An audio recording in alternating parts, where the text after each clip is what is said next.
Good afternoon, everyone. Welcome to this afternoon's webinar.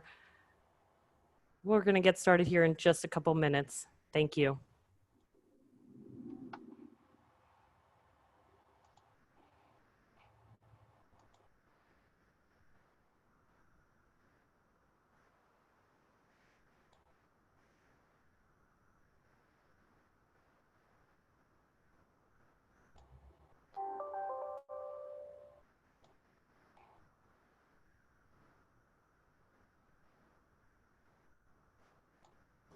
Once again, good afternoon, everyone.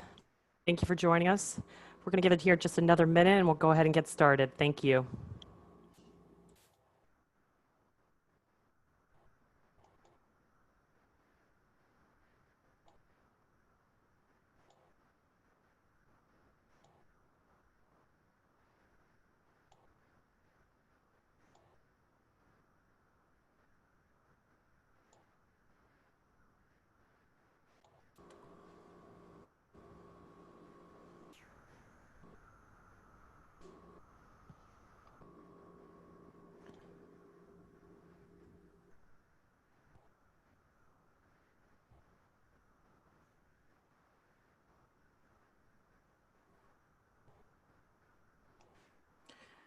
Okay. Good afternoon and welcome. My name is Casey Murphy and I'm ACT's Director of Programs and Events. I want to thank you for joining us today for ACT's June webinar this month entitled Innovative TDM Initiatives in Denver. Before we hear from our presenters this afternoon, I wanted to quickly take care of a few housekeeping items. First, all attendees are on mute. If you have a question or have a problem hearing us, please type it in the chat box located in the toolbar at the bottom of your screen. We will do our best to answer your questions as the webinar gets going. Second, we will be hosting a Q&A at the end of the webinar, but please feel free to type in your questions as we go in the Q&A box located in the toolbar at the bottom of your screen. Please note, when asking a question, please also identify who the question is for when typing it in. Finally, this session is being recorded and we will have the recording up on the ACT website within 24 hours after the presentation ends. Now I'd like to go ahead and introduce David Strauss, ACT's Executive Director, to give an update on what ACT is currently working on. David? Thank you, Casey. Good afternoon, everyone. It's hard to believe that in just 6 weeks, more than 600 TDM professionals were to gather in Denver for our international conference. And for the past 9 months, a wonderful group of members from the Rocky Mountain chapter had worked to really create a strong mix of content and tours and experiences that would promise to provide a really unique experience about Denver for all the attendees that were going to be joining us there. So it's truly unfortunate that we will not be able to gather this year in Denver, but with all the excitement from members about the opportunity to visit the city, we wanted to do what we could to bring Denver and the great TDM work that they do to you today with today's webinar, Innovative TDM Initiatives in Denver. Like many cities, Denver has been dealing with significant growth. Its population increased nearly 20% since 2000. While the growth has brought many benefits, it has also brought many challenges. Housing prices are increasing, neighborhood demographics are changing, congestion is increasing, and the region was recently designated as being in severe non-attainment for air quality. The city, the regional transit agency, businesses, nonprofits are turning to TDM to help accommodate the growth, meet environmental goals, and improve equity. Their collective work has helped the city balance growth and has provided resources to help the community respond to impacts associated with COVID-19. Before we get started in today's webinar, I want to take a quick moment to just update everyone on some exciting news from ACT. Earlier this month, the House Transportation and Infrastructure Committee introduced the Invest in America Act, its proposal for authorization. The bill is a bold piece of legislation that aims to provide nearly $500 billion in funding for infrastructure and mobility. For the first time, transportation demand management strategies appear in several places throughout the bill, providing access to billions of dollars of funding for TDM programs and initiatives. While this alone represents one of the most significant or the most significant recognition from the Congress on the importance of TDM, we achieved another great victory yesterday with the inclusion of an amendment from Rep. Lipinski, our sponsor of our More Through TDM legislation, that includes a definition of TDM and TDM strategies in the INVEST Act. This is a major achievement for ACT, and much thanks goes out to our members that have continued to voice support for TDM with their members of Congress, and our government affairs team at Smith Dawson, who have provided ACT with a strong voice on Capitol Hill. I encourage you to stay tuned for information on how you can continue to promote and support the INVEST Act and TDM's inclusion in it in the coming weeks. Before we transition to today's webinar, I want to do a quick plug for our July webinar that is going to present a timely and important topic for all of us titled Contact Tracing, Driving Participation, Scale, and Innovation from a Mobility Framework. That's being sponsored by Hitch. So now it's my pleasure to welcome Matthew Kaufman to kick off our webinar today. Matthew is the Director of Planning for Urban Trans North America. He grew up in the Denver region and has spent the last 15 years working locally and nationally on TDM projects. Over the years, he's watched Denver's population increase by more than 50% and has worked to help the city and the region address growth through the use of innovative TDM strategies. He's worked with regional and local agencies, nonprofits, employers, and developers to create, implement, and measure TDM solutions that improve mobility and decrease congestion and emissions. Matthew, I turn it over to you. Thank you. As David mentioned, I work in Denver and have lived here most of my life. I think I can speak for many when I say that we were definitely disappointed that ACT won't be happening in Denver this year. We do have, I think, a lot of great things going on and things we wanted to share with you. I did recently find out that we will be having the ACT conference in Denver in 2024. So hopefully you will all join us then. But speaking of, these things that we're excited about and the things we're working on, this session was originally, or this webinar was originally submitted as a session for the 2020 ACT conference. And really because we are quite proud in our region of a lot of the work we're doing, and we wanted to be able to share it with you. A little bit of context on Denver. So we have, as David mentioned, had a lot of growth. In 2010, the city's population was about 600,000. This year, 10 years later, it's about 735,000. So that's an increase of about 22% that the city has had to deal with in a very short period of time. Looking, larger picture to the region itself, we've seen growth of about 500,000 people in that same period of time. It's kind of looking around at different population growth in different spots of the country.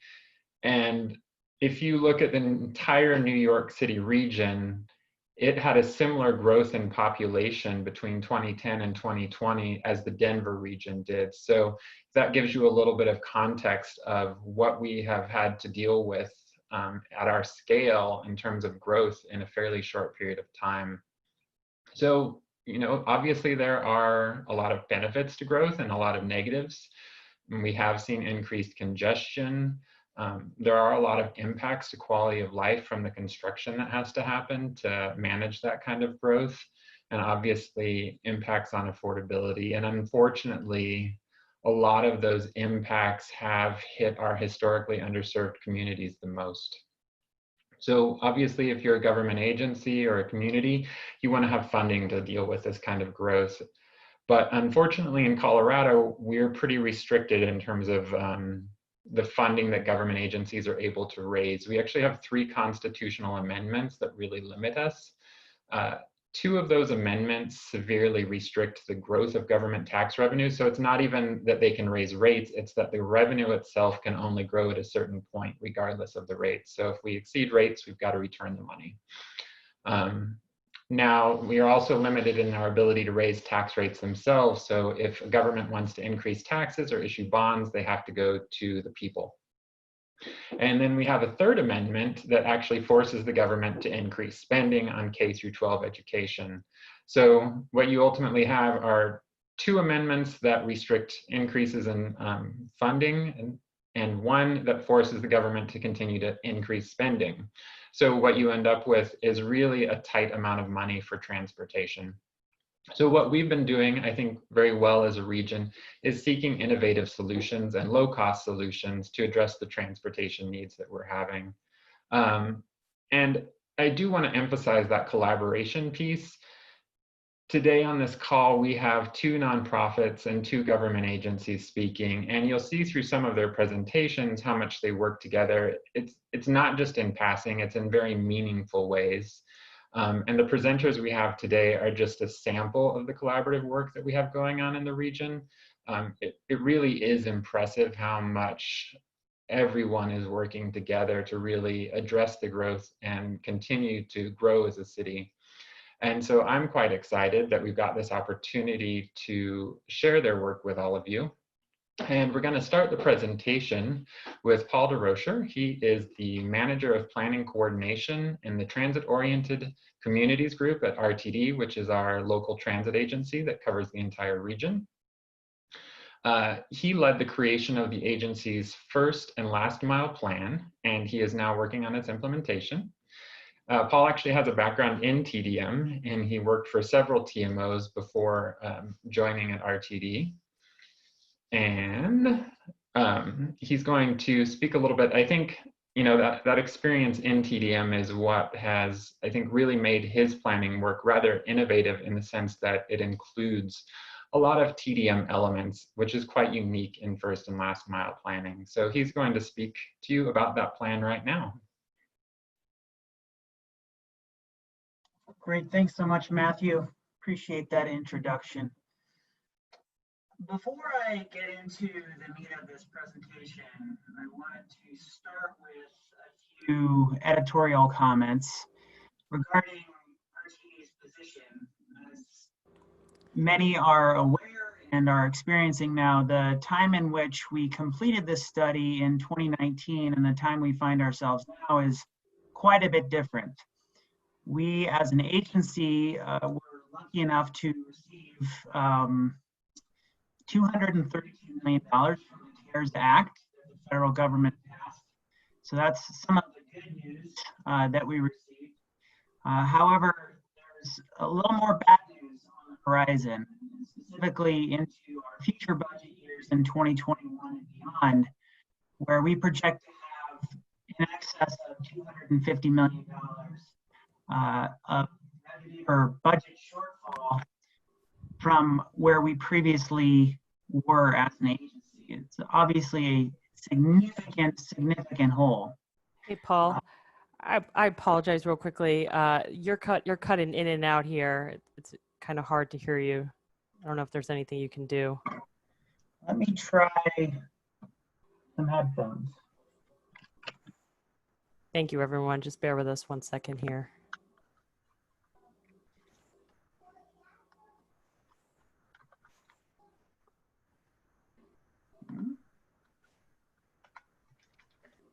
Is that any better? Much better, thank you. Wonderful. Great. So as I was mentioning, we have some good news and some bad news. Oh, wait, it just cut out again. I'm sorry, it's going in and out. Okay. Am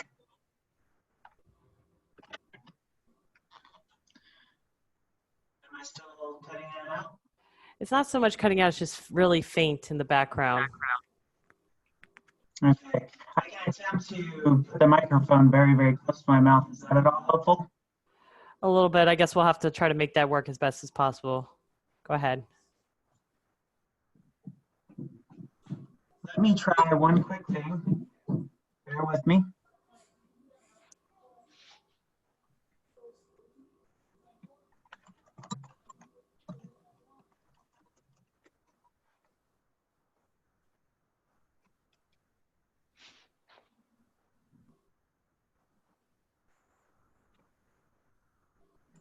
That's not it. You sounded okay right there.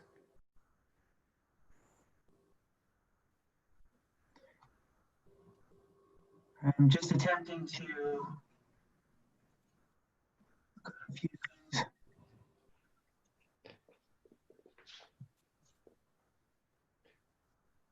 Okay, how's the audio now? Any better?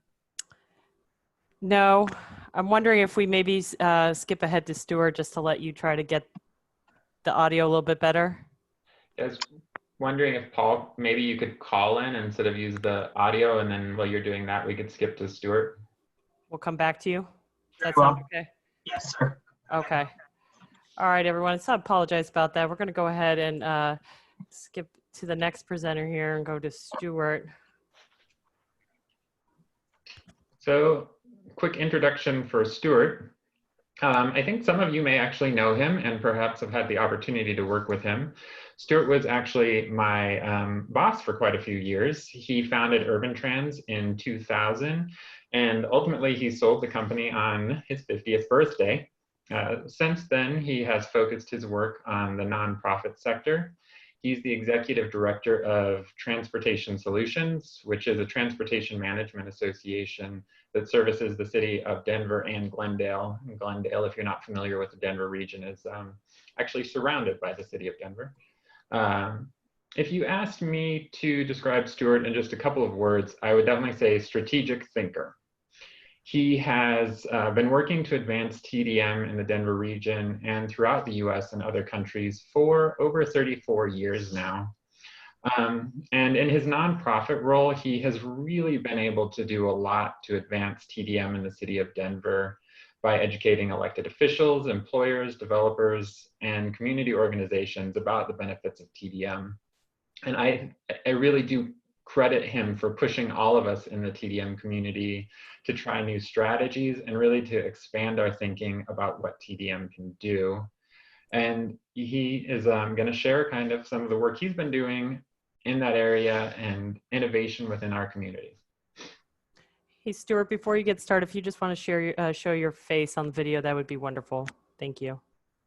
I am on video. Oh, there we go. Now you're appearing. Before it was a black screen. Sorry. Oh. Go ahead. And can you see my slides? Yes. Very good. Well, hello, everyone. It's certainly a pleasure to talk a little bit about what we've been doing at Transportation Solutions.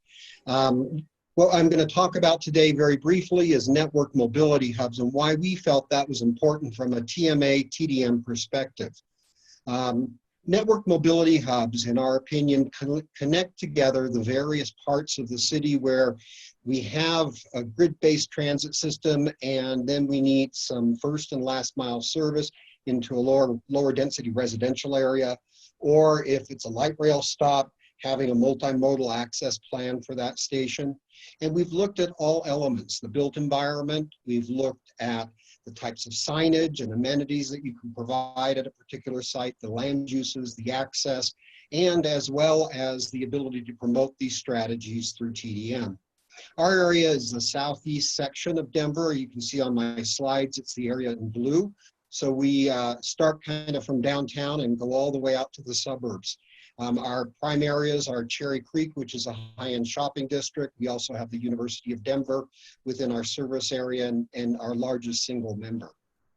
When we looked at the different types of mobility hubs, we looked at first the large central train station idea. We have that here in Denver at Union Station. It operates as a mobility hub.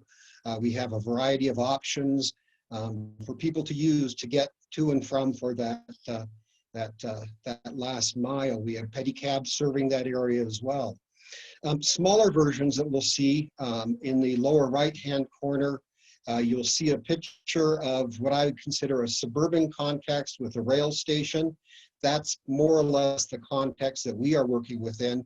And then more at the very neighborhood level, creating a hub at a bus stop where you engage multimodal access through micromobility options for an area. Essentially, this next slide, thanks to Sandag, this is their graphic, this represents pretty much where Denver's at today. We've invested heavily in rail. We've done a little bit in connecting buses, but beyond that, we haven't done much with our station areas, and we haven't really worked towards creating that first and last mile option. Where we want to get is reflected in this slide, where you'll see we have car share, bike share, a variety of different types of options that are there. We have pickup zones and everything that really complements a multimodal environment around a station area. So that's really where we would like to head in the future. We looked at our area and thought, how can we advance a grid-based transit system by creating mobility hubs that serve as a way to get people to and from that first and last mile. We were fortunate enough to receive a federal grant to look at our first 2 stations, and we now have another grant to look at 3 more stations. But collectively, we have 9 stations that, as a TMA, we feel we have a degree of ownership over that.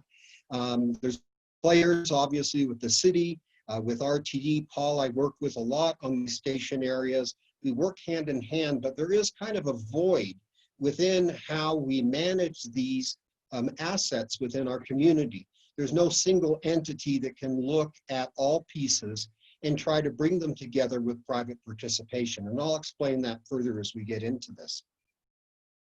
Our first 2 stations that we looked at, one was at the very northern end of the University of Denver. The University of Denver is 0.8 miles long. To get from the station to the engineering building at the south end can be quite a hike, and it limited people's access to transit. All students, faculty, and staff get a free transit pass, and surprisingly, we had a very low level of transit usage. The other station is Colorado Station. It is more of an urban center area that's under development. The 2 areas lack good bike infrastructure, and we have an excellent bike bridge that was created over the freeway, I-25, from Colorado Station. But once you get off that bridge at either end, there isn't anywhere that you can safely bike. And so what we were looking at was also creating a bike network that connected between the stations and around the station. So that's been a high priority for us. When we look at mobility hubs, we're really looking at creating what we might call small urban villages along with mobility hubs. And we work towards these common core elements of a sense of place, safety and security, seamless integration, advanced technologies, partnerships such as the TMA, equitable mobility for all types of individuals that are there. But most importantly, look at these stations from a user perspective. And that can be a very important element. And I just want to back up to safety for a second. Many of the students at the University of Denver, mostly female, didn't use the station because they felt very unsafe. It's kind of at the back door of campus, and it is an unsafe area. The campus has had problems around that. And when the issues are raised, the light bulbs get lighter at the station, but it really doesn't solve the problem. And in fact, we heard the opposite, that many students felt that with the extra lighting to help security, they feel more like they're on the spotlight's on them standing alone on a platform. So we had to figure out what safety meant. We had to understand what the community priorities are. We did a 12-month study looking at all aspects of these stations. We had a high level of student engagement, residential engagement, and stakeholder engagement as we looked at these things. The University of Denver Station is down in the lower right-hand corner. It has a very large garage, a parking structure that was built for a park and ride facility. That station is usually about 65 to 70% full on any given day. There's a high level of abuse from students using there. We counted as many as 60 students that had parked there and then walked to the campus. You can tell which direction they're headed. But overall, it's an undesirable station. You literally have to walk over where the buses cross and where the cars come in and out of the garage to make it to the actual platform to get on rail. And there were a lot of complaints about this. So what we did is we looked at how to make this environment more hospitable to the user. In the upper left-hand corner, you can see the station as it was at the beginning of our study. The picture to the right shows you how we changed the infrastructure around the garage to create a plaza area to create strong pedestrian and bike connections into the stations. We changed the entrance ramp from the side that faces the platforms to the other side of the garage so we don't have car pedestrian interface. Lower left-hand corner, we do a lot of TDM and active promotion there. That's my staff. They're promoting various options that we have. In the lower right-hand corner are two of the things that we added to that station. We added a microtransit shuttle that during peak periods operates as a shuttle circulator. It's not on demand, but during off-peak, it goes to on-demand and routeless. And that helps students get to and from where they need to go. We also had the first bike share demonstration project that was set up in Denver. We've experimented with microtransit. It became a priority for us. We wanted to be the first ones in Denver to do this. We set up a shuttle service that connected from Cherry Creek to downtown, and we set up one around the campus. And both at the time were operated by Chariot, but since then we have MV Transit that's operating our service around the campus, and that continues today with great success. Quickly going through this, Colorado Station is the other one. The station itself is in a trench. What we looked at is how can we take this area and make it more hospitable. We looked at covering the trench. We redesigned the land uses around the area. We created a Main Street feel for this area and for future development, and aligned the roads, which were quite a problem. This segment that's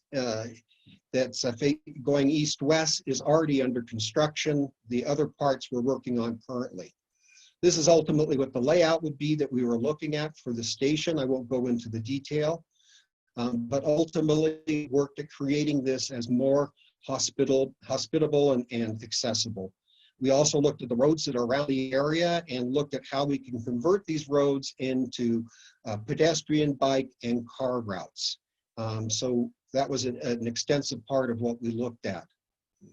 We do a lot of active promotion at all the stations. At Colorado Station, we did a gamification program with their tenants that worked quite well. We've looked at real-time information. Currently, we're promoting getting people back on the trains and the buses by passing out some masks and some hand sanitizer. So together, we look at all of these pieces of our stations and try to figure out how we can make them work better. Since we did the study, we've received $8.4 million for facility improvements around both stations. We are currently beginning the design phase for those, and construction will start next year. So our dream of creating these magnificent stations that serve and connect to the community are starting to become a reality. We were fortunate enough at the beginning of this year to receive another federal grant that allowed us to address the next 3 rail stations down the way. We call this a network system because what we're trying to do is achieve a certain level of economies of scale by allowing our microtransit buses, eventually our driverless shuttles, and other services that we can provide to be consistent across all these stations, as well as the neighborhood mobility hubs that are in an adjacent area. Again, this is all centered around a grid-based transit system, and creating these nodes is absolutely critical to making that success. We've been very pleased by the community response at DU Station. The garage is now being looked at as something that they're going to wrap in micro-housing, which will be an amazing addition to that facility. And we've sparked a lot of interest in development around the station at Colorado Center. There's 4 development projects that are being built per the specifications of our plan. And we've been working with the developers on that currently. But from the perspective of a TMA, we're just trying to bring all the pieces together that make sense and make these workable for people. Everything from the built environment down to the daily education that we use, and getting more people to use these services. So that's my quick overview of what we've been up to lately. Where we're going next are these 3 stations, and we have one that's particularly problematic. So I think this is going to keep me busy and give me more gray hair, if there's any color left in there anymore, as we move forward. But I'm excited that we've had success in this, and we've really set a new standard for how we address these stations. And before I close, I do want to give credit. We wanted Paul's presentation before mine. You would have seen how they connect. Paul and I are working on these things together, and I'm very appreciative of RTD, our transit district, and working with us, as well as our city, as well as the campus. And the big developer at Colorado Center is he was my vice chairman last year, and he's a big supporter. And so we've had a lot of good engagement as a result. So that's my presentation, and I will turn it back to Matt.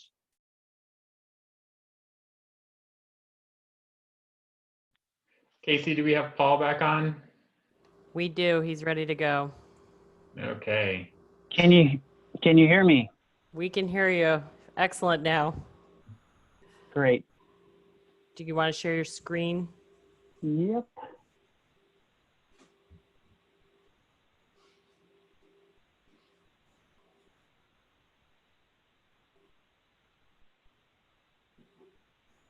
All righty. There you go. Perfect. All righty. So as I mentioned before, I just wanted to start this off with a little bit of an editorial in terms of RTD's position right now. And it really comes down to some good news and some bad news. And just the good news really is that RTD is a recipient of the $232 million that was made available through the Federal CARES Act that was passed earlier this year. And that has helped us to continue our operations through 2020 and continue to provide service, albeit at about 60% of where we were previously providing service before the pandemic. The bad news, of course, is that we have to continue our operations well beyond 2020. And the financial scenario associated with that is pretty grim. We are looking at somewhere of around $250 million of a shortfall in terms of what our budget outlook is looking like in 2021, and then progressively getting better as the years goes on. Of course, a lot of these projections are not fully vetted. We need further data to understand how well sales and use tax, which is the primary source of RTD's funding, will rebound, as well as how quickly people will return back to transit. Right now, we're carrying approximately 40% of our typical ridership, again, compared to pre-COVID service or ridership levels. So to the degree that people begin to feel more comfortable using transit and therefore paying for it, we will see a correlating effect in terms of our ability to generate revenue and hopefully provide a greater level of service. The other bit of really good news that I can share is that during this pandemic, I've had the opportunity to single-handedly attempt to bring back the 1980s, where we had very trivial things like the Iran-Contra affair and the oil embargo and things like that. So you may have noticed my flowing mane and mustache, but if others want to join me in this quest to bring back the 1980s, please feel free to join me. So with that, as I'm sure many people are chuckling at home, we'll get into what this presentation is about. So again, I mentioned we launched this study in 2018. We concluded it in 2019, a much different time. But our core purpose was to help people get to RTD services more easily. So you heard from Stuart Anderson about some of the specific projects that have kind of emanated from the basis of this plan. And that's a really good table setting to some of the things that I'll be talking about in this presentation as well. So our project schedule, again, it was about a 1.5 year study. We did a fair bit of stakeholder public outreach. It's really important for us to hear about those main issues that people experienced in getting to public transportation. And that was also analyzed through this existing conditions and problem identification. We developed a set of typologies that I'll talk about a bit more, as well as selected representative stations that typify those typologies, a toolbox of solutions, and then of course our recommendations and our final report. And as you can see now, we're really focused on those pilot projects, which again are kind of tied to a lot of the work that Stuart already alluded to. So our public outreach, what did we do? We did pop-up events at stations, tried to speak directly to transit passengers, people who are experiencing, again, those issues in terms of being able to get to and from transit. We wanted to hear from them. And we also developed an online input map. And that map allowed people to go in, and you see more of an analog version here in this picture where people are actually putting Post-it notes on a blown up sheet of the station area around this particular station. But we also provided opportunities for riders and non-riders to provide input on what issues existed around the station that we needed to address. And that really strongly informed those recommendations in that toolkit that I mentioned previously. So the station typologies that we developed, the RTD service area is about 2,400 square miles. And that is a gigantic service area. I only know of maybe one or two other transit districts that have such a sizable service area.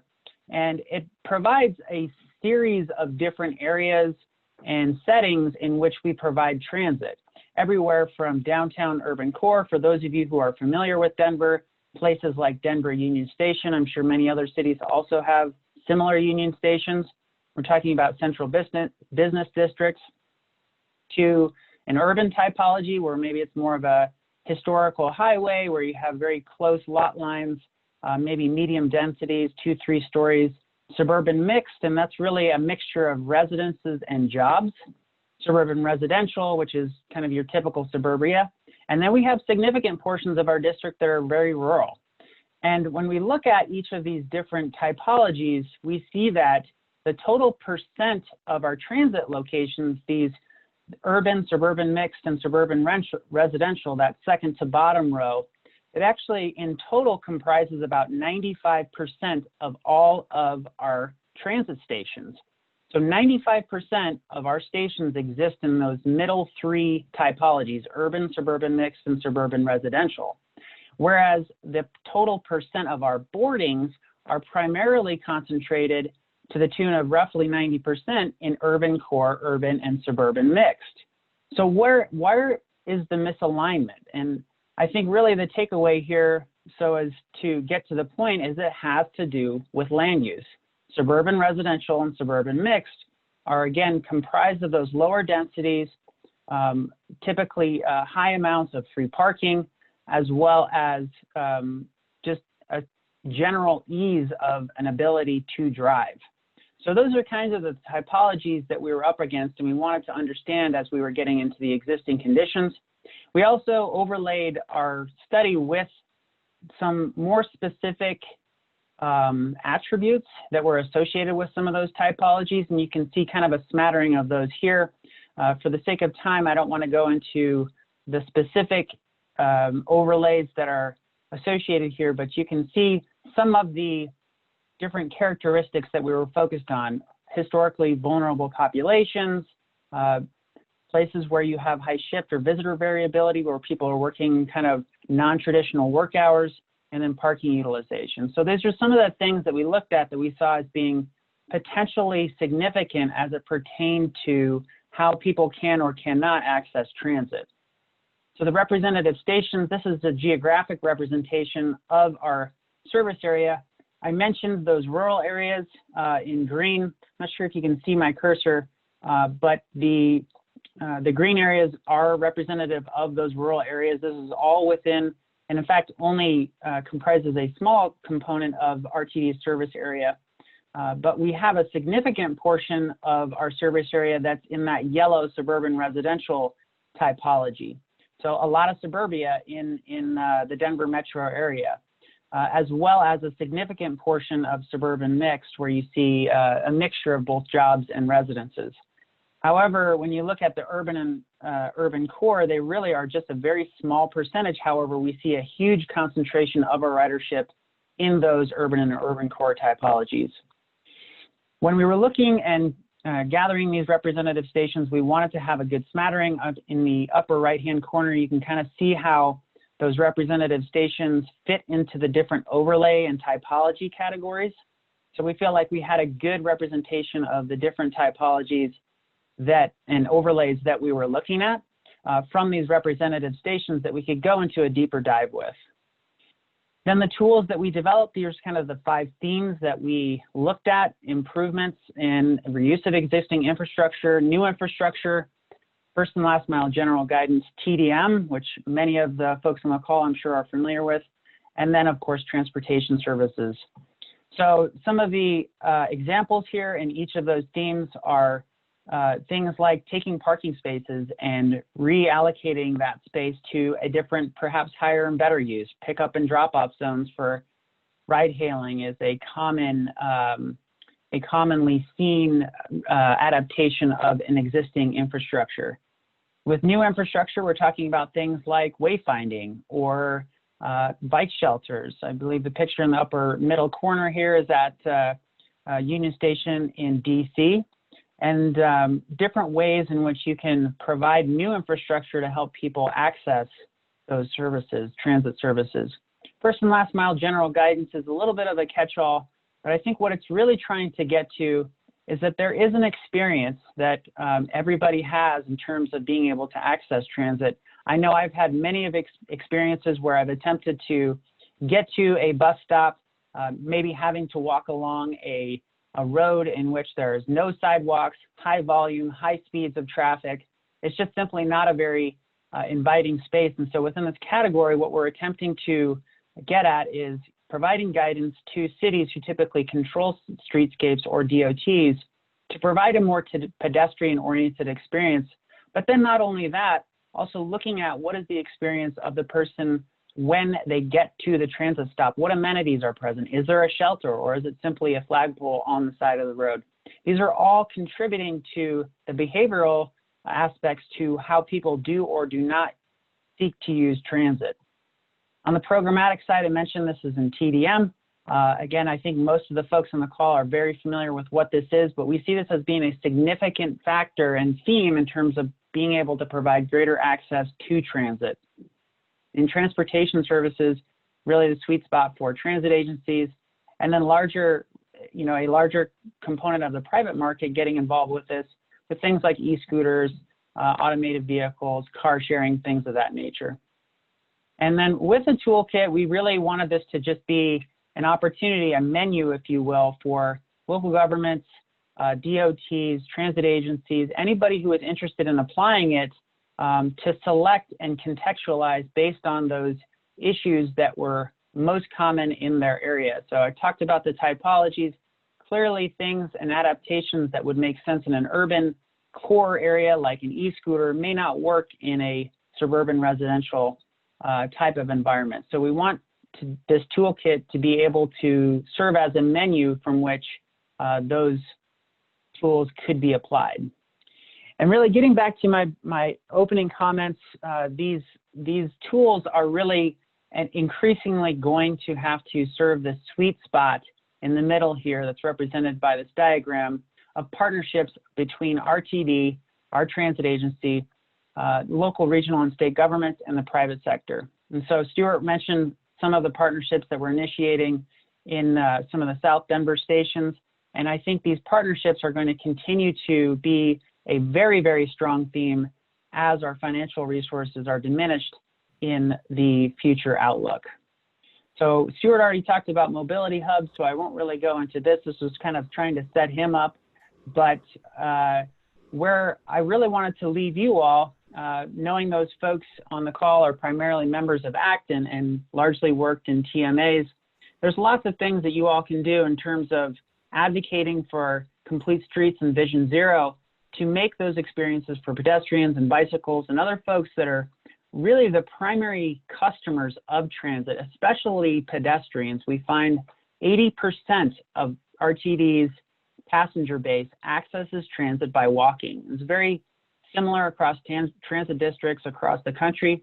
Mobility as a service, particularly in light of the sensitivity to passing cash payment, I think will become an extremely important conversation to have moving forward, as well as here partnering with employers and other folks in order to implement some of these tools.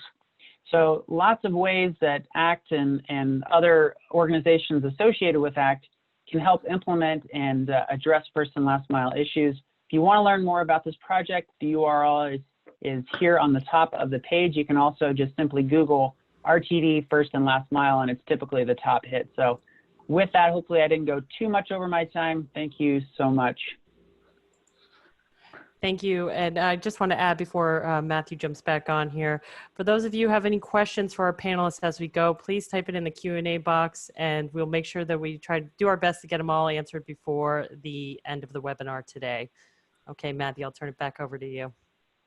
Thank you. And I just did want to emphasize again, it was quite unique what Paul did in his push to have TDM included in that first last mile plan. They're just so often focused on infrastructure and service. So I think it was great for us as an industry to see a major transit agency integrating TDM into their first and last mile plan. There's our next speaker, Zach Wallace-Mendez. He is the TDM program administrator for the city and county of Denver. Right now, he is managing the creation of a citywide TDM plan that is identifying how to use TDM strategies to mitigate impacts associated with new development, which I kind of mentioned is, a major issue for us. But he's also looking at how to enhance the city's internal TDM efforts so that the city itself can lead by example within the region. In addition to his TDM work, he also assists with the city's transit program by leading and supporting transit speed and reliability improvements along key corridors in the city.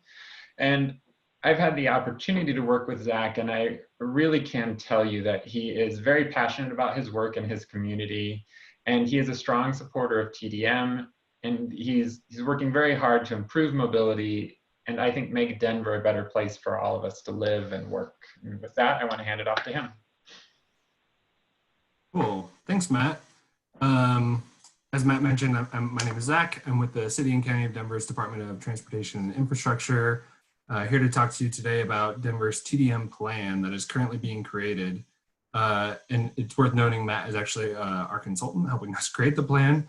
So I've been working pretty closely with Matt over the past year and a half now to get this plan ready for implementation.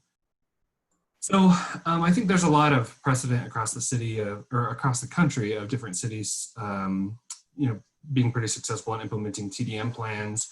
That's definitely helped kind of push Denver to finally moving forward with creating its own. Additionally, the TDM plan, once adopted, can kind of help us meet some of our citywide goals or be one tool in the toolbox, I should say, to help us meet some of our citywide goals that have been established. And I think these tie actually pretty well to what David mentioned to kind of kicking off this whole webinar is, kind of a reduction in SOV commuting. Denver has a goal of reducing that to 50%. Right now it's about 73. Those are 2015 numbers, but it's been pretty consistent. I think it may have ticked down just a tad, but our goal is to get that down to 50% by 2030. And then on the flip side, increase walk, bike, and transit commuting by 30% or to 30%, excuse me, of mode share by 2030. We also have goals to reduce emissions by 80%. And of course, as many cities across the country, we have Vision Zero here. So we're aiming for 0 traffic deaths by 2030. So all these kind of contribute. TDM can definitely help, and vice versa. As we get more people walking and biking, TDM becomes even more kind of just embedded into what folks are doing. And I think we're already seeing that, right? A lot of developers, I'll get into it in a minute here. A lot of developers, when we started our outreach for this plan, said, oh, we're already doing that kind of stuff. So I think, as folks start walking and biking more, developers and cities realize that, TDM isn't a burden for folks to implement. It's actually something that folks are wanting to be implemented in a good service for residents. Let's see here, accessibility. So the city is really committed to mobility equity and ensuring that all Denverites have mobility freedom and choice. And so TDM can definitely help us ensure that folks in Denver have more access to various mobility options. This has been hit on a lot, but the city is growing fast and quickly and a lot. So this probably should have been first on the list, because I think the growth that we're seeing was really kind of that final straw, if you will, that finally prompted City Council to say, okay, now it's time, start working on this, get this done. Let's finally get a TDM plan in place. And then finally, you know, TDM has kind of been on the minds of folks in Denver as we've been creating policies and plans over the last few years. A couple are mentioned here. All of these make recommendations for creating some sort of TDM policy or requirement for development. So we kicked off our planning process and it looked a little bit like this. Of course, we met with our department leadership, City Council, to establish these goals, which I just walked through. Next, we reviewed peer and academic research. Of course, we're not the first city to do this. I had a lot to learn from those who had already put these plans in place. We then conducted a series of focus groups. So we met with developers in the city, financiers, our registered neighborhood organizations, RTD, so Paul's group, the TMA, Stuart, Lacey, those folks who are talking on this call, as well as some of our shared mobility providers to start getting a handle on their thoughts on a TDM plan for the city. The focus group, especially when we were talking to like the developers and financiers, was less about like, hey, we're thinking about doing this. It was more of like, this is happening. How can we ensure that we create the best plan for everyone involved? So we didn't really ask. It was more of a directive and, you know, help us create the best plan that we can, you know, that kind of meets the needs of everyone. So all of that information kind of led us to potential strategies and draft concepts that of course were vetted through, you know, an internal technical working group. You know, there was a series of refinements that we went through back and forth more than is kind of shown here. And once we landed in a comfortable place, we then met with a stakeholder group, which was essentially the focus group members, but all together in one setting. So we kind of got to hear everyone's thoughts all at once to see kind of if we were missing the mark, if we were landing in a place that felt comfortable for them, but also you know, met the city's goals for this project. Of course, we've met with council a lot. I think it's actually it's pretty fun actually going to meet with the city council members on this plan. There's a lot of support. I don't know if it would be unanimous once we finally get this in front of them, but it potentially would be. We met with more than half of them one-on-one to talk through where we were, and they're all, you know, at least those who we talked to kind of one-on-one, we're ready to get this done as soon as possible. Very supportive of where we were heading with this. So it's really nice to have that kind of support. And that pretty much brings us to where we are today. We're kind of starting to wrap things up, get things kind of starting that ordinance process, figuring out kind of what our next outreach steps are going to be, more on the informational side, letting folks know that this is coming, creating an online tool, creating a website, you know, kind of all of those like final touch things. So what the plan actually consists of, or what we ended up with, is a citywide regulation. So it applies everywhere to all new development. So we're linking it in through our site plan review process. So that'll hit all new development, you know, unless it's like one single family house or one duplex, you know, just the singular, you know, scrape or something like that. But it'll hit all new development in that site plan review process. That site plan review process will also bring in any existing buildings or developments that are, you know, doing the change of use or doing some sort of expansion that would add vehicle trips. There's of course like a lot of nuance there, but you know, some of those will be brought in when folks are doing kind of major renovations. The requirements will vary by type of development. So, you know, office versus residential, obviously those look a little bit different in terms of TDM strategies. The size of the development will also kind of vary or create variation in the requirements, as well as where it's located in the city. So I think Stuart touched on this, and so did Paul. There's, you know, areas of the city of Denver that are obviously very dense, like downtown, but then there's areas out by like the airport, for example, or some of Stuart's area that are more suburban in nature. So obviously those require a little different TDM strategies. I threw the neighborhood context map on here. This is from a recently adopted plan that just kind of shows, you know, the core of Denver here. Obviously those TDM requirements will be a lot more strict and a lot lower SOV commute rate goal than, you know, something out here that's more, you know, typical suburban development.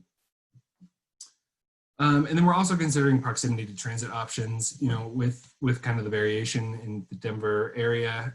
There are some pretty significant transit deserts within the city. So we really need to take that into account. We don't want to give folks the opportunity to buy into transit or only buy into transit if they're not near, something that a transit option that's reliable for folks.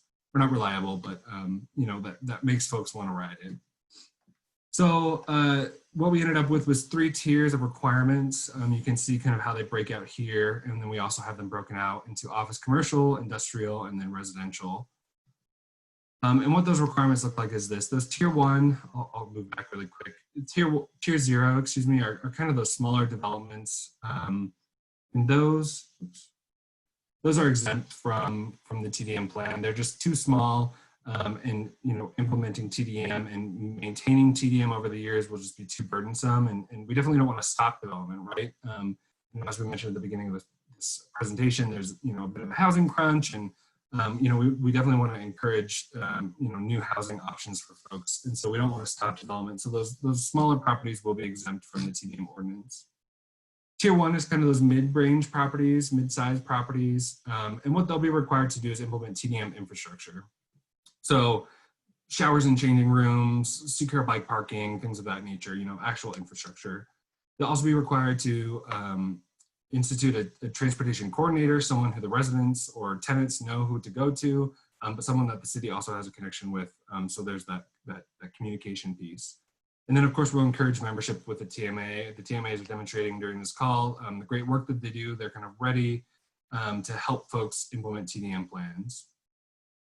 Tier 2 requirements look pretty much the same. I've just highlighted or bolded. The difference here is that they're, in addition to infrastructure, they'll be required to implement programmatic strategies. So offering something like the EcoPass, which is RTD's, like tap card, or some sort of annual pass, micro-mobility credits, things of that nature, something programmatic. We will monitor both of these tiers in terms of annual reporting. So folks will check in with us, let us know that what they installed is still in place, that they still have a contract with RTD to offer folks EcoPasses, kind of whatever the strategies that they picked are still in place, still active, still open to folks. That's pretty much it for tier 1. The tier 2 properties, those kind of larger properties, will also be required to do biennial surveys, so we can kind of track that SOV rate over time. And they'll also be held to a designated SOV commute rate. So I think what I kind of skipped over was, all of these requirements will lead you to an SOV reduction rate. And then we're holding tier 2 to those reduction rates. So, they need to implement something and they need to do it well. And we're holding them to those reduction rates. We do have teeth in this. That was something that City Council wanted, and that we also think is pretty important. So if you don't submit a TDM plan with your site plan, you don't get approval. If you don't install or show that you're working on securing those programmatic strategies, you don't get a certificate of occupancy. If you don't give us those annual reports, it says reminder here, that's where we'll start. The purpose of this TDM plan is to help with the city's goals. It's not to create a new revenue source for the city. So where we're kind of starting with, if you forget to submit an annual report, we'll remind you. We'll ask the TMA to get in touch with you. But if all of that stacks up, then we will start a fine process that will be established in the ordinance. And then finally, for that SOV commute rate that folks need to achieve, if they're not achieving that, every 2 years that we'll see in those surveys, there's kind of a complicated tiered approach to resolution. Again, it focuses on resolution, not fines, although we will get there if we need to. But the purpose is to really work with folks to see, is there a strategy that needs to be changed? Do you need help from a TMA implementing this strategy? Things of that nature. So it'll be pretty collaborative. And then quickly, I was trying to time myself, but I lost track. So I'll wrap it up here. Hopefully I'm not over. Our next steps, again, we're working with the city attorney's office to get this into ordinance and then rules and regs. So I don't know how all municipal systems work, but here in Denver, we can essentially do an ordinance that enables us, the executive director of our Department of Transportation and our community planning and development groups, departments, to essentially create rules and regulations. So that's where this will live, so we can tweak with it over time and kind of modify things as we get more data in. We're also working on outreach, additional outreach to the development community. We'll do a series of webinars for folks. I have a couple of speaking opportunities to speak to folks in the in the development community to kind of let them know this is coming. Also checking in with the council members just to let them know what's coming online. Creating that online TDM tool, very similar to San Francisco's if folks are familiar, where you can go on, you can type in address, it pulls all those different requirements that I mentioned earlier, about where you are in the city, how big you're developing, all that information, and kind of gives you your SLB reduction goal. So we're in the process of building that. And then of course we have to integrate into the development review process, which we're already, CPD, Community Planning and Development, has been involved with this process kind of throughout. They know it's coming, they know it's here. So, we're kind of working on that gradually. And then as Matt mentioned, which I don't have time to talk about too much, next step of this is really looking at how we can better serve our city employees. The city of Denver employs about 13,000 employees, I believe. So quite a big chunk of folks. And we're making sure that, we're kind of walking the talk is one of our goals. In that, city employees are also able to have, access to great options, mobility options through TDM. So making sure that we're kind of aligning those as well. And that's it for me. Okay, great, thank you. So our last presenter is Lacey Champion. She's the TDM Outreach Manager at Northeast Transportation Connections, which is a transportation management association in Denver. And I want to call out NETC real quickly for its work. The organization has been around for more than 15 years, and through that entire time, it has been focused on improving mobility options for historically underserved communities. It has really always been ahead of its time in that respect. The organization and all of its staff are leaders really in how to use TDM tools and strategies to improve mobility for groups that have been historically marginalized. Lacey, before she joined NETCU in 2015, worked in international development and created and ran programs in places including Honduras, Guatemala, and Nepal. And since joining NETC, she's worked on a host of programs for organizations and communities that are historically underserved. Most recently, she has spearheaded NETC's community outreach initiatives to work with communities along the central I-70 corridor, which runs north of Denver and connects the mountains to the plains. It's undergoing a major expansion project. And she has been creating transportation options to help residents get in and out of their community during the construction efforts that is quite impactful to them. And she's going to talk about her work, and we're going to start this with just a brief video about her organization.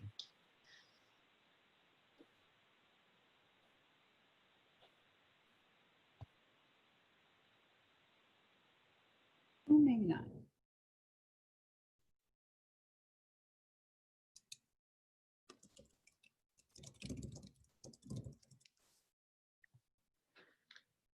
There is sound, but I think it might have been lost a little bit here. So Lacey, if you want to speak over. We can just skip it, Casey, and go to the first slide, which is fine. So that video that you were gonna see, but not because of technical difficulties, that was part of the first report that we submitted to CDOT. Kind of gave a taste of who we are and how we work in the community. And I'm going to talk about that in the presentation, so it's not that big of a deal. We have it on our website too, as well as other videos that we presented to CDOT for this presentation. So I'll make sure I'll link our TDM's website or TMA's website after this so you guys can check it out. So like I said, that video is to help CDOT understand how we were working in the communities and what our goals were. So our goals when we were working in these communities were really to uplift the communities and find out what their needs were and then work to address those needs. It was mentioned in the video, you know, sometimes people like to go into communities and say, this is what you need. And we really work to kind of flip that on its head and to go into communities and ask them what they need and then build the programming to reflect what they've asked. So as Matt mentioned, the Central 70 project is a 10-mile interstate reconstruction and reconfiguration. with a viaduct removal and lowering of the interstate. And in the section that they're doing that, it runs right through the middle of these three neighborhoods of Globeville, Elyria, and Swansea. And those are the three main neighborhoods that we are working in for this project. So these are the demographics of those neighborhoods. Many are transit dependent and only have one car. And many actually have more than 2 adult family members that live in the home. RTD recently rolled out a low income discount, but that program actually had a lot of roadblocks for these community members, and many of them can't and won't apply for the discounts because of those roadblocks. And so they're actually forced to pay full price, which, as you can see, is pretty expensive based on what they make. It should also be noted that these communities are hotspots in Denver right now. In addition to the highway, the community has many other construction projects and developments going on all around them. And when I say all around them, I mean they are surrounded, and it's on the brink of gentrification. So people are scared of being priced out of their communities, and they're desperate to be able to afford to stay in the community where they're multi-generational residents. So outreach. So the first thing we did when we went into the communities was listen. I attended dozens of community meetings, one-on-one meetings, and community events before our contract even began to simply hear the community.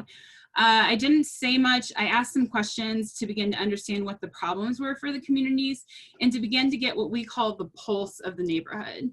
So for the first 5 months of 2017, I simply built relationships with community leaders, partner organizations, and began to build trust in the community. And actually the first action we took, we simply elevated a group who called themselves the Madras. So this was a group of monolingual women who on their own rated bus stops in their neighborhood from bad to worse. And were really concerned about drivers' behaviors of simply skipping bus stops in poor weather because of the lack of infrastructure in their neighborhood. They knocked on doors for their neighbors' input, and we advised them on who the best people at RTD was to go to address the driver behavior. And we continually brought up their cause when we met with city officials who are working on improving infrastructure through a bond program. So these first few months of listening and showing up to build relationship and trust were instrumental in our success in this close-knit community. And without this groundwork, many of our programs simply wouldn't work. Next slide, please, Casey. So the programs we administered are on this list. This doesn't include all of them. There are many that had failed and we had to tweak, but this is the current list that we run in the neighborhood. And so we continually asked the community what they needed, and then we reiterated what they were asking back to them to make sure we were hearing them correctly. And so this took a little bit more time than traditional programming, but it really creates that community buy-in, of feeling like they were truly listened to. And we find it far more successful than trying to garner that buy-in with programs that we've created for them. So one of the biggest things we heard, which I alluded to earlier, was they couldn't afford the bus. But they wanted and needed to take it.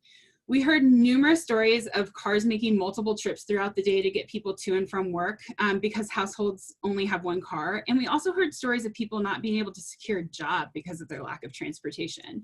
So we started giving away monthly bus tickets every month to those who worked outside of the community, which enabled them to continue to work and reduce VMT. And my colleague Ken, who works with the businesses along the corridor, even helped local organizations organize local hire events so people could get jobs in their neighborhood, which creates shorter commute times and reduce the need to have a car.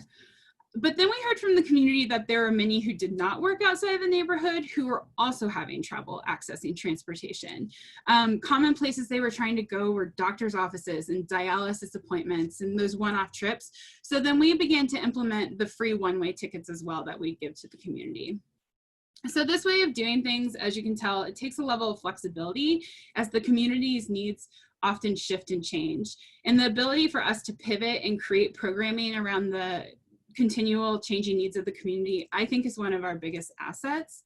So a couple examples of this. So the first one is the walking school bus, which we launched to help with the needs of the interstate construction, which butts right up against the elementary school in the neighborhood. If any of you have been to a school during pickup and drop off, you know how crazy it could be. And now you add in construction and detours and closed roads. And parents in the schools were obviously concerned about the traffic on top of lane restrictions. So we actually hired 4 women from the community to walk kids to school. We created a route, much like a bus route, with pickup and drop off times, and parents could meet the walkers at their stops so their kids could walk together to and from school. thus reducing the amount of traffic around the school. We even helped secure winter gear so the kids could walk year round. Another great success was working in tandem with partner organizations in the community, letting them use the 14-passenger van to get their participants to activities they were scheduling. This is a picture of that in the slide. So many of our partners not having a vehicle large enough to bring their members in it, were hiring ride shares for the community members or having people drive solo, creating more congestion and keeping some people from even being able to participate. So this program eliminated those problems by allowing multiple participants to be moved in one trip. And the van has been used to help get seniors to programming, help get youth to summer camps, and help get community coalitions to important meetings throughout the city. And the van has a dual purpose. Ken actually, and Carly actually use it on the business side to help with the first last mile connector. Next slide, please. So this is a picture of one of our 2 bike libraries in the community. So our bike libraries are actually 20-foot shipping containers that contain about 20 bikes that the community members can check out, like a library book, and then return. So this library is located at a family resource center in Swansea. So biking in the community, we learned, was actually a twofold problem. The first problem was no one really had access to bikes and no one knew how to ride. And 2, there was a real fear of biking in the community. Along with all the construction, the Grow House, which is a partner organization in the community, actually lost one of their workers in a car accident when a truck hit her. And we heard about this incident every time biking came up. So we decided one of the best ways for this to be successful was to give the bike library to the community. So the community designed and painted the shipping container, and then the Family Resource Center lends out the bikes and schedules programming, which we help with, and it helps create a safe place for people to bike and learn to bike. They do family bike rides and safety training courses, and they ride them through parks and side streets until they get more comfortable riding. And they work with kids so that they experience riding bikes young and become comfortable with them and grow up around them. And the community, they completely own the bike library. It's theirs, so they can rework its function to work for them whenever they need to as their needs change. And this sense of ownership helps create that much needed buy-in I keep talking about and allows people the comfort zone and access to biking to get around. So the last slide, please. So these are our numbers for the program. As you can see, there has been a lot of success with these programs. And the community actually started outreaching for us, telling their neighbors about our services and recommending us to people who needed help getting around, which is a massive milestone for us. There's just one last story I want to tell. I received an email last week from one of our monthly pass holders. 3 adults in her household were getting bus passes each month to get to and from work. And one of them actually just started getting one in January because for the first time ever, they were able to secure a job knowing they would have transportation to get to and from work every day. But she wrote me last week to tell me how grateful they were for the program. And because of the money they saved, their household was finally able to purchase a car to share. I love this story because it shows the powers of programs such as these and the ability it really has to change one's circumstances. And there's other stories I could tell you about the many other programs we implemented, but that's just kind of a snippet and a taste of what we're doing in these communities. Thanks. Awesome. Thank you, Lacey. Matthew, do you have anything else to add before we jump into the Q&A? No, let's move on to Q&A. Okay. Once again, I'll remind all the attendees on the line still to please type in your questions in the Q&A chat box located at the black toolbar at the bottom of your screen. Just because I know we're running up here on the 75 minutes already. Real quickly here, Lacey, how did you pay for the free bus passes? So we have a contract with the Central 70 project that they have provided for TDM strategies because of the disruption of the interstate to the community. And so we pulled all of our program funding from that contract. Okay. Zach, this next question is for you. I know you had talked about it in your discussion, doing reminders to site plans that aren't in compliance. Have you ever discussed doing something beyond just a reminder? You know, some people obviously ignore reminders. Have you guys thought about doing something different in that effort? Yeah, so reminders is where we start. We know that some buildings change hands, and while we hope that new owners are always notified, we're kind of, I don't know, giving folks the benefit of the doubt. You know, we'll have kind of a log of all the projects that come in. So if we're not getting something, we'll respond to them pretty quickly. And just say, hey, reminder, these are your kind of obligations via the TDM plan that's in place for this development. And then, you know, if they don't respond to that, then I think we kind of ask if they're in a TMA area for a TMA to potentially step in if possible, or, you know, that's when the fine process starts. So it's not like it's reminder. You know, we're hoping that most folks get that reminder and say, oh, right, sorry. But we can move into the fine process pretty quickly. Excellent. Okay.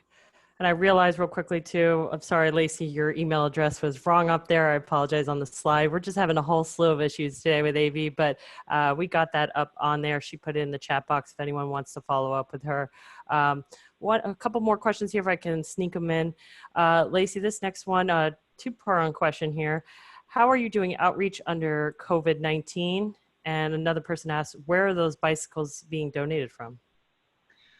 Yeah, those are great questions. So in COVID, trying to answer this really quickly. So this community is really a face-to-face community. They don't respond well to emails. They don't respond well, like you have to call them or be in front of them for them to kind of react to you. So we're actually doing direct mailers to the households. We'll have 2 issues going out this summer. And those direct mailers will go to every household in the 80216 zip code. And they'll provide relevant information about our programming, but also resources from our partner organizations that they can access during COVID. And then, I'm sorry, Casey, can you say the second question? Yeah, we had a question about where your bicycles are being donated from. So actually the bicycles from the bike library, we buy with the money that we got from this CDOT contract. However, we did just do a really amazing program with B-Cycle, who just left Denver, all their leftover bikes. They were trying to find a way to distribute them to the community. So in partnership with them, we were able to distribute 350 bikes to the communities directly to the residents along the corridors for them to own. So that was a really amazing program that I didn't get to talk about that we just finished up this winter. Okay. I know we've hit our limit here. I'm just going to ask one more question here to the general group. Are there mode split goals for the Denver City Plan only, or are they only for Denver residents or for anyone commuting to a job within Denver? I don't know if any of you want to take a stab at that. I think the goals that are in the city's plan are measured based on, I guess, what would be residents, right? So just based on the information that we receive from the census and the ACS data. But we are also, we work with the TMAs. A lot of them work with businesses to do commute surveys. So while the mode split goals are not necessarily, I guess, linked to folks who maybe are living outside of Denver and commuting in, we are very connected with the TMAs who are doing that work. And we do get a lot of that information that, I guess, does ultimately kind of tie into how we're measuring things, at least internally. So I guess it's not necessarily the goal in the city plan, but we are still monitoring it and, trying to diversify it, I guess, from just not all SOV. Okay, great. Anyone else? I shared my email wrong. It's .org, not .com. So the corrected email is in the chat box. Sorry about that. Thank you. Appreciate that, Lacey. All right. I know we didn't get through all the questions here today. I would encourage you to please reach out to our panelists. They'd be more than happy to follow up with you after the fact. I want to thank all of our panelists today for a job well done. It was a great presentation, and I think it was very well laid out. So thank you very much. And to all of you, we'd ask that you please join us next month on Thursday, July 23rd, for our next webinar entitled Contact Tracing, Driving Participation, Scale and Innovation from a Mobility Framework, and that is being sponsored by Hitch. So join us next month for that one. Thank you again to our panelists today, and we hope you have a great rest of your afternoon. Thank you all.